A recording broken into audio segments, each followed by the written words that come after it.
ನಮಸ್ಕಾರ ವೀಕ್ಷಕರೇ, Karnataka power TV ನ್ಯೂಸ್ಗೆ ತಮ್ಮೆಲ್ಲರಿಗೂ ಸ್ವಾಗತ. ವಾರ್ತೆಗಳ ವಿವರ.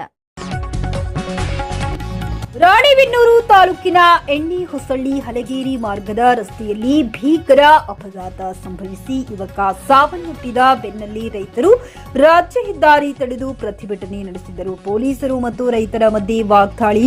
ಪೊಲೀಸರು ಬೇಜವಾಬ್ದಾರಿಯಿಂದ ರೈತರಿಗೆ ಮಾತನಾಡಿದ್ದು, ಹೆದ್ದಾರಿಯ ಅಧಿಕಾರಿಗಳು ನಿರ್ಲಕ್ಷ್ಯ ತೋರಿದ್ದಾರೆ ಎಂದು ಪ್ರತಿಭಟನಾಕಾರರು ಆಕ್ರೋಶ ವ್ಯಕ್ತಪಡಿಸಿದರು. ವರದಿಗಾರರು ಮೊಹಮ್ಮದ್ ರಫಿ, ಬಳ್ಳಾರಿ ಜಿಲ್ಲೆ.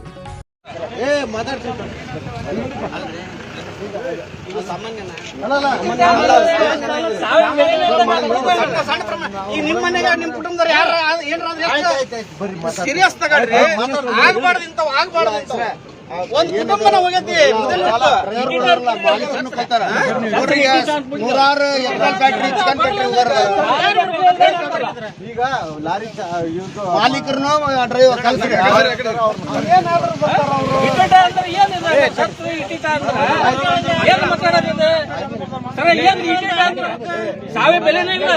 ಬೆಲೆ ಐತ್ರಿ. ಯಾರಿಗ ಗೊತ್ತು?